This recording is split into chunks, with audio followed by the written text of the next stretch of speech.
오늘도 시청해주셔서 감사합니다.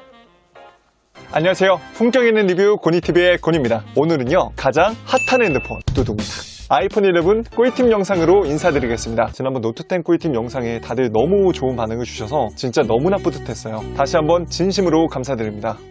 그래서 오늘 아이폰 꿀팁 총 15가지나 준비를 했습니다. 제가 아이폰만 쓰는 지인이나 카페, 유튜브 등 정말 다양한 곳에서 우리 고라니 분들에게 어떻게 하면 도움을 줄까 생각하고 또 알아보고 알아낸 정보니까 아이폰 11 제품같이 그 이상으로 사용하시기 바라고요. 오늘도 도움이 되신다면 좋아요와 구독 잊지 마시고요. 그럼 지금 바로 시작합니다. 꿀팁 첫 번째, 두둥탁.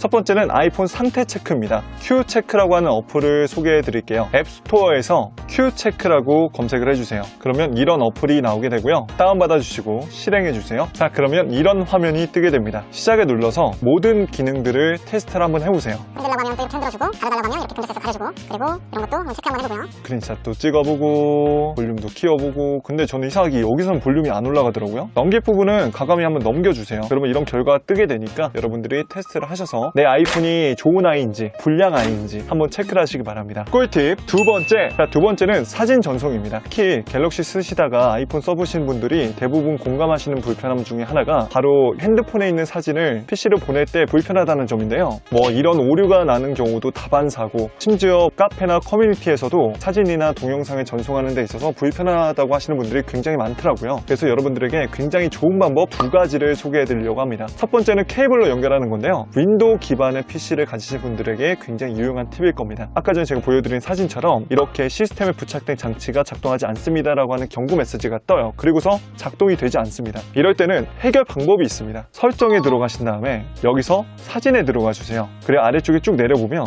이 자동이 있고 원본 유지가 있는데 여기서 이 원본 유지를 눌러주세요. 그러면 확실히 오류가 나지 않더라고요. 자, 두 번째는 Send Anywhere라고 하는 어플을 이용하시는 건데요. 이렇게 생긴 어플인데 앱스토어에서 Send Anywhere를 검색해 주시면 이렇게 생긴 친구가 있어요. 이거를 다운받아 주시고 열어주시면 내 사진이 보이게 되고 이거를 선택해서 바로 보내시면 됩니다. 사실 근데 저는 여기서 보내는 것보다 사진첩에 들어가신 다음에 사진을 선택을 하세요. 이렇게 아시는 분들 아시겠지만 사진은 선택한 다음에 이렇게 드래그를 해서 쭈루루 눌러주면 되는 거 아니죠? 사진을 선택한 이후에 좌측 하단에 공유 버튼을 누르고 여기서 Send Anywhere를 선택해 주세요. 그러면 이런 핀 번호가 뜨게 되는데요. 컴퓨터에 Send Anywhere 홈페이지에 들어가신 다음에 이 핀 번호를 입력하시고 다운만 받아주시면 됩니다. 무선 네트워크 기능을 이용해서 다운을 받는 건데도 굉장히 속도가 빠르고 200개까지 사진이나 영상을 보냈는데도 전혀 문제가 없었어요. 다만 주의하셔야 될 점은 무선 네트워크 기반이기 때문에 굉장히 네트워크가 안정적이어야 돼요. 그래서 저는 와이파이를 추천해 드리고요. 그리고 화면이 꺼지면 전송이 중단이 됩니다. 그렇기 때문에 사용할 때만큼은 디스플레이 및 밝기 설정에 들어가셔서 여기 자동 잠금을 안함으로 설정해 주시기 바랍니다. 자, 그리고 에어드랍도 모르시는 분들이 굉장히 많아요. 똑같이 사진을 선택해 주시고 여기 에어드랍이 있거든요. 아이폰끼리 공유를 할 때는 카톡보다는 이렇게 사진이나 동영상을 에어드랍을 이용해서 하면은 원본 파일 그대로 가기 때문에 파일도 깨지지 않고 카톡으로 보내는 것보다 훨씬 더 편할 겁니다. 꿀팁 세 번째. 자, 세 번째는 어플 쉽게 옮기기입니다. 자, 어플 쉽게 이동하는 법 다들 어떻게 이용을 하시나요? 거의 대부분의 사람들은 어플을 꾹 눌러서 기다리고 흔들릴 때 이렇게 이동을 하겠죠? 물론 이 방법도 나쁘지 않습니다. 하지만 이렇게 하는 것보다 정말 빠르게 흔들리게 할 수 있어요. 어플을 1초간 누르고 두 번을 여기 따닥 클릭해 주시면 이렇게 빠르게 활성화가 됩니다. 자, 다시 한번 보여드릴게요. 어플을 누르고 따닥 누르면 이렇게 빠르게 흔들리게 돼요. 갸꿀이죠? 이번에 3D 터치 기능이 빠지고 햅틱 터치만 되는데 이렇게 꾹 눌러보면 이 어플의 다양한 기능들을 활용할 수가 있으니까 이 부분도 꼭 활용해 보시면 좋을 것 같습니다. 그런데 사실 저는 햅틱 기능 거의 안 쓰는 것 같아요. 폴더를 만들려면 이렇게 이동한 상태에서 이렇게 눌러주시면 돼요. 다 같이 이동하시려면 이 상태에서 얘 누르고, 얘 누르고, 얘 누르고, 얘 누르고, 얘 누르고, 얘 누르고, 얘 누르고 하시면 이렇게 다 같이 잡혀서 이렇게 이동을 합니다. 다시 한번 보여드릴게요. 얘 누르고, 얘 누르고, 얘 누르고, 또 누르고, 쳐 누르고, 얘 누르고, 또 누르고, 또 누르고, 쳐 누르고, 얘 누르고 해서 끌어당긴 다음에 내가 원하는 위치에다가 풀어주시면 됩니다. 이렇게 폴더를 만든 다음에 여기에다가 또 다른 어플을 추가하시려면 똑같이 이렇게 끌어당긴 다음에 얘 누르고, 얘 누르고, 쳐 누르고, 얘 누르고, 얘 누르고 한 다음에 이렇게 넣으면 되는 거죠. 어때요? 참 쉽죠? 반대로 얘를 다 끌어당기려면 얘 누르고, 얘 누르고, 쳐 누르고, 얘 누르고, 얘 누르고, 얘 누르고, 쳐 누르고 해서 쭉 빼시면 되는 겁니다. 끝! 꿀팁 네 번째. 자, 네 번째는 제어 센터 설정인데요. 이렇게 우측 상단의 스크린을 쭉 내려보면 이런 화면이 나오게 되는데, 이런 거 이제 제어 센터라고 하거든요. 블루투스나 뭐 와이파이도 설정할 수 있고, 뭐 밝기나 볼륨도 조절 가능하고요. 추가가 된 거는 여기 있는 아이콘을 꾹 눌러보면 이렇게 세분화돼서 나오게 되는데, 여기 와이파이도 꾹 아이콘을 한 번 더 누르게 되면 이렇게 또 여기 와이파이를 설정할 수 있어요. 블루투스도 마찬가지입니다. 꼭 한번 눌러보면 여기서 또 내가 간편하게 설정이 가능하고요. 자세히 설정하고 싶다 하시면은 아래쪽에 블루투스 설정을 눌러주시면 돼요. 자, 그리고 저는 남들보다 좀 아이콘이 많은 편인데 왜 이렇게 많냐면 자주 쓰는 기능들을 빼놨기 때문이에요. 이것도 설정하는 법을 알려드릴게요. 설정에서 제어 센터에 가신 다음에 여기서 제어 항목 사용자와 이거 눌러주세요. 그러면 여기 다양한 기능들을 추가하고 제거할 수 있습니다. 저는 이 정도가 딱 적당하다고 생각을 해서 이렇게 추가를 해놨어요. 여러분들도 내가 자주 쓰는 기능들을 제어 센터에 빼놓고 바로바로 빨리빨리 사용하세요. 참고로 요 귀 아이콘은 듣기 지원이라고 하는 아이콘인데요. 에어팟 쓰시는 분들에게 굉장히 좋은 기능입니다. 듣기 버튼을 눌러서 에어팟을 연결하신 다음에 활성화를 해놓으시면 어디 회의실에서나 아니면 친구들 만났을 때 내 뒷담화가 궁금하다 하시면은 폰을 놔두고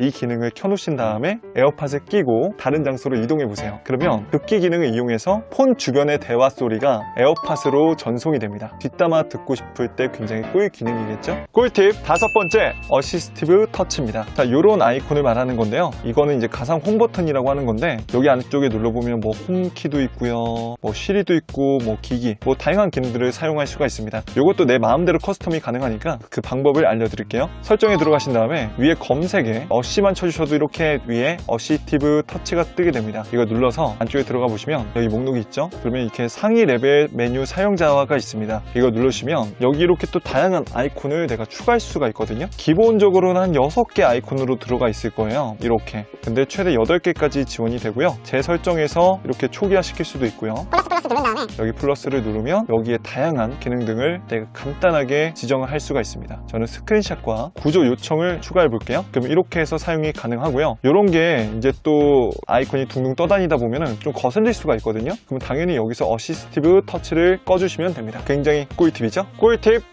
6번째. 자, 6번째는 키보드입니다. 특히 갤럭시 쓰시다가 아이폰 넘어오신 분들이 불편하다고 하시는 게 저도 그랬고, 키보드에 진동이 느껴지지 않는 거 굉장히 좀 아쉽더라고요. 이렇게 눌러봐도 이게 막 진동이 없으니까 되게 어색합니다. 키보드 진동 기능이 타자감이 되게 좋기 때문에 저는 이걸 설정해 둘게요. 제가 추천드리는 어플은 네이버 스마트보드고요. 앱스토어에서 네이버 키보드만 검색을 하시면 이렇게 바로 위에 뜨게 됩니다. 그래서 이거 다운받으신 다음에 열기를 눌러주세요. 그러면 정말 다양한 설정들이 있는데 뭐 입력 방식부터 해서 뭐 툴바 편집부터 해가지고 자주 쓰는 문구라든지 이런 거를 다 설정할 수가 있어요. 디자인, 테마도 여러 가지가 있고요. 저는 블랙 모드를 쓰고 있기 때문에 이렇게 할게요. 그리고 상세 설정에서 키보드 높이도 설정할 수 있고, 진동도 끌 수도 있고 킬 수도 있고 강도까지 조정이 가능합니다. 이제 활성화를 시켜줘야 되겠죠? 좌측 하단 부분에 지구본 아이콘을 눌러주시고 여기서 네이버 스마트보드를 클릭해 주세요. 그러면 이렇게 키보드가 활성화가 되거든요. 눌러보면 진동도 느껴지고, 그리고 이 키보드가 정말 좋은 점은 검색을 할 수가 있어요.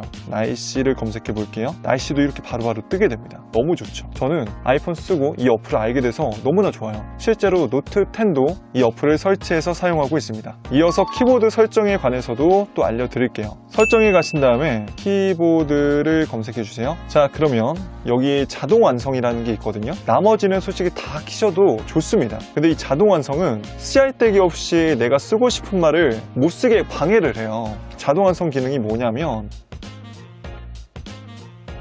이 자동 완성 기능은 꼭 꺼주세요. 자, 그리고 여기서도 상단에 텍스트 대치를 눌러주세요. 이 기능이 어떤 기능이냐면 이런 초성만 입력을 하면은 내가 저장한 문구를 불러올 수 있는 기능이에요. 예를 들어서 니은 히읗만 검색을 하면 옆쪽에 내 확인이요 이렇게 써져 있죠. 타이핑을 니은 히읗 쳐볼게요. 그러면 아래쪽에 이렇게 내가 저장한 문구가 뜨게 됩니다. 여기서 엔터 버튼 눌러주시면 이렇게 내가 저장한 문구를 바로 쓸 수가 있어요. 제가 설정한 뭐 안녕하세요도 이거 바로 써볼까요? 이응 니은으로 되어 있네요. 여기서 이응 니은 쳐보면 안녕하세요 바로 뜨죠. 그래서 엔터 누르면 이렇게 쓸 수가 있습니다. 추가하시는 법은 오른쪽 상단에 플러스 버튼 누르고 여기 위쪽에 내가 쓰고 싶은 문장을 쓰는 거예요. 저는 고라니 여러분 사랑해요 써볼게요. 그리고서 아래쪽에 기억, 리을, 니은 이렇게 한 다음에 저장을 누르면 저장이 됐죠. 자, 여기 메모장에 들어가서 기억, 리을, 니은만 적게 되면 고라니 여러분 사랑해요 이런 문구가 바로 뜨게 되는 겁니다. 엔터키를 눌러주시면 이렇게 사용할 수가 있어요. 굉장히 좋죠? 꿀팁 7번째. 자, 다음은 게임할 때 좋은 기능입니다. 하단에 홈바 이거 굉장히 좀 귀찮아하시는 분들 많거든요. 신경 쓰이시고 이걸 없애볼게요. 화면을 쓸어내려서 제어 센터를 활성화시켜주고요. 오른쪽 하단에 자물쇠 아이콘 있죠. 이거를 눌러주세요. 그러면 이런 화면이 뜨게 되고 여기 위에 시작 버튼을 누르잖아요. 그러면 이 아래쪽에 하단바가 사라지게 됩니다. 신경 쓰이지 않고 화면이 더 깔끔해지죠. 요거를 다시 비활성화 시키려면 이 전원 버튼 같이 생긴 거 이제 측면 버튼이라고 하는데 요거를 3번 따다닥 누르면 돼요. 따다닥 누르면 비밀번호 입력하라는 게 나오고 비밀번호 입력을 하면 재개가 있고 종료가 있는데 우리는 비활성화 할 거기 때문에 종료를 눌러주시면 됩니다. 요거를 활성화하게 되면은 측면 키가 다 먹지가 않아요. 잘 봐요. 여기 측면 키가 안 먹죠. 볼륨 버튼이 다 안 먹죠. 그래서 게임 집중하시려면 이렇게 하시는 것도 굉장히 좋을 것 같아요. 끌려면 3번 눌러서 비밀번호 입력을 하고 종료를 눌러주시면 됩니다.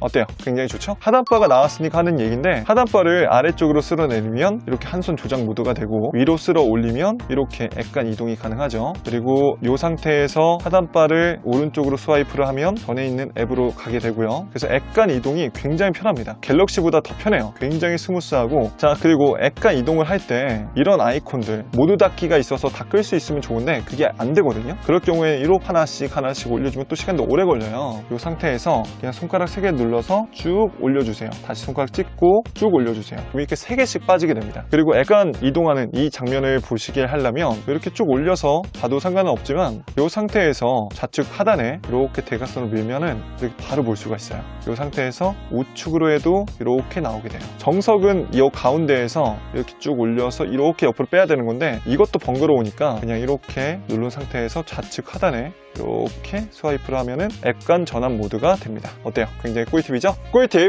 8번째, 스크린샷 하는 법도 알려드릴게요. 스크린샷은 어떻게 하죠? 볼륨 키와 측면 버튼을 딱 누르면 이렇게 스크린샷이 되죠. 이 스크린샷을 누르면 여기 이미지가 하단부에 뜨게 되죠. 이거 누르면 여기서도 바로 이렇게 편집이 가능해요. 예를 들어서 뭐 인스타나 내가 어떤 이미지를 좀 내 마음대로 커스텀을 하고 싶다 하시면은 뭐 인스타에 들어가서 이 부분만 내가 자르고 싶다 하시면은 캡처하신 다음에 누르고 이렇게 테두리로 해서 완료 버튼을 누르면 이렇게 또 저장이 되죠. 갤러리에 가보면 당연히 저장이 되어 있고요. 이렇게. 그리고 이런 기사도 굉장히 길잖아요. 이것도 전체 스크롤 캡처가 가능합니다. 자, 캡처 버튼을 누르고 여기 이미지를 누른 다음에 우측 상단에 전체 페이지를 누르면 이렇게 또 선택 영역을 잡을 수가 있어요. 조금 아쉬운 거는 처음부터 끝까지 다 잡지 못해요. 이렇게 해서 PDF 저장을 하실 수가 있습니다. 확실히 이런 부분은 노트가 더 좋네요. 자, 근데 끄는 법은 어떻게 해요? 그러면 이걸 꼭 길게 누르면 꺼질까요? 아니에요. 이렇게 길게 꾹 누르면 쉬리가 나옵니다. 야, 시리야 빨리 들어가. 자, 이거 필요가 없기 때문에 전원 끄는 법은 똑같이 스크린샷 찍는 것처럼 볼륨 키와 측면 버튼을 길게 누르면 돼요. 이런 화면이 뜨게 되고 밀어서 전원을 끄실 수도 있고 여기 의료 정보하고 긴급 구조 요청도 간단하게 할 수가 있습니다. 긴급 구조는 많이 봤는데 의료 정보는 뭐죠? 요거는 뭐냐면 혹시라도 내가 사고가 났을 때 안쪽에 들어가 보면 이렇게 간단한 내 정보가 뜨게 되는 거예요. 긴급 연락처부터 뭐 신장, 체중 이런 거를 내가 편집을 해서 입력을 하면 됩니다. 자, 요것도 한번 알려드릴게요. 자, 기본 어플에 건강이라고 하는 어플이 있습니다. 요거 눌러보세요. 다양한 내 건강 정보들이 뜨게 되는데 여기 우측 상단에 아이콘 있죠. 요거 눌러주세요. 여기 의료 정보가 있거든요. 여기 누르면 편집을 할 수가 있습니다. 자, 뭐 저는 생년월일 같은 것도 다 입력을 해놨고요. 아래쪽에 제일 중요한 거 긴급 연락처를 꼭 입력을 해주셔야 됩니다. 저는 사랑하는 저희 어머니로 입력을 해놨기 때문에 혹시라도 제가 아이폰 들고 가다가 무슨 일이 생기게 되면은 우리 어머니가 이제 달려오시겠죠. 전 좀 맞아야 해요. 사랑하는 우리 어머니.